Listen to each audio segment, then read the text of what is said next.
Pagtalakay ng Kamara kaugnay sa PUV Modernization Program o marangkada na ngayong araw, LTO at Transportation Department ginisa ng mga mambabatas dahil sa umano'y anomalya sa pagpapatupad ng programa.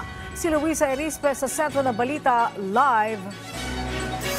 Angelique, sa pagbubukas pa lang ng investigasyon ng mababang kapulungan hinggil sa PUV Modernization Program, ginisa na ng mga mambabatas ang mga ahensya ng gobyerno na nagpapatupad nito. Mabusising kinwestiyon ng Committee on Transportation ngayong umaga ang Land Transportation Franchising and Regulatory Board, Department of Transportation at Office of the Transportation Cooperative hinggil sa mga anomalya na idinadawit sa pagpapatupad ng PUV Modernization Program.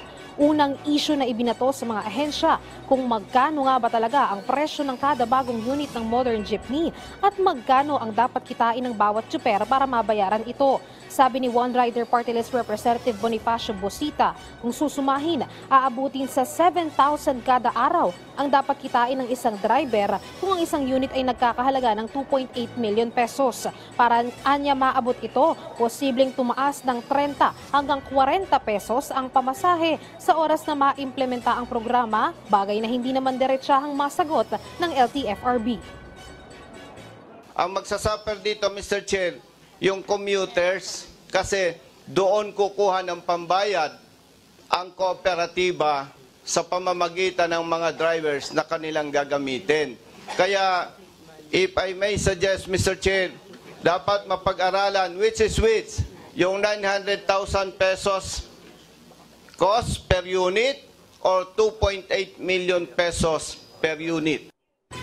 Inusisa rin ni ACT Teachers Representative Franz Castro, ano ba talaga ang mangyayari sa mga tsuper na hindi pasok sa consolidated program matapos ang January 31 at bakit ang mga jeepney ang pinupuntirya bilang solusyon sa air pollution.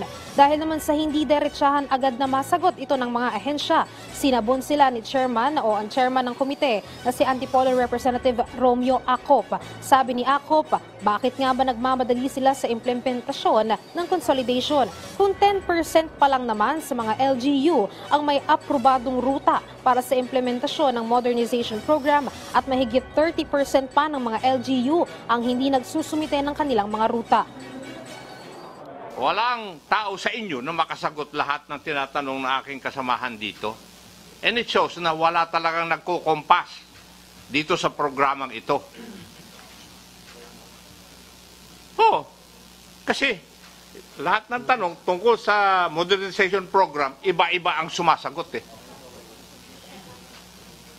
Diba? And it shows na nobody is in control of this program. And maybe that is the reason why 6 na taon na, nandyan pa rin tayo sa 10% ng consolidation. Dahil naman dito, sumagot na si Transportation USEC Anneli Lontoc at dinipensahan ang programa at nasabing hindi lang mula sa transport sector kundi whole of government approach ang programa. Kaya rin anya may loan na inaalok ang gobyerno ay para maging kaakibat ng mga driver sa pagbili ng unit. Hindi rin naman anya agaran na mawawala ng traditional jeep dahil bibigyan pa sila ng 3 to 5 years para dito. Actually, is a whole of government approach. Hindi lang po Department of Transportation, LTFRB, LTO, kundi pati po yung ating mga ibang department, kaya din po sila ay nandito. Dahil kanya-kanya po ng role. No? Meron din po tayo ditong bank na yung pong kanilang, yung para rin masagot yung tanong kanina, yung kooperatiba or korporasyon na nagnanais na mag-loan at bumili ng kanilang modern jeepneys, ito po ay pinagsasubmit ng ating bangko ng business plan. At tinitingnan, sa base sa ruta na kanilang tinatakbo, magkano ang kikitain araw-araw.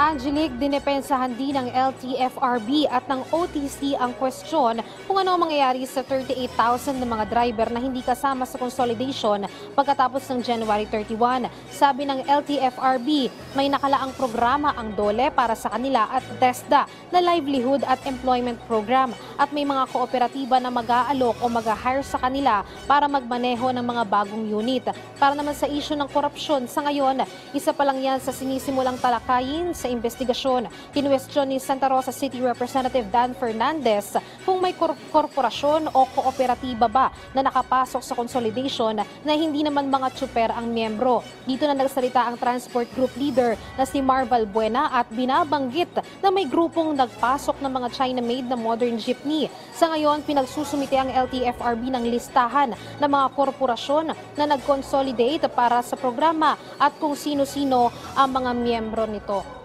Angelique, yung binabanggit natin dito na 38,000 na mga driver na kinakailangan o bibigyan ng programa, aalokan ng programa ng gobyerno, ng DOLE at pati na rin ng TESDA. Ito yung mga driver na hindi nakapag-consolidate na ang deadline ay noong December 31. Sila ay hindi na rin papayagang makabiyahe sa January 31 dahil ituturing na silang kolorum. At sinasabi nga dito ng OTC ay mag-aalok naman ng mga kooperatiba na makapagmaneho sila ng mga bagong unit, pero iyan ay patuloy pa rin pinag-uusapan sa ngayon. Angelique. Okay, maraming salamat sa iyo, Luisa Erispe.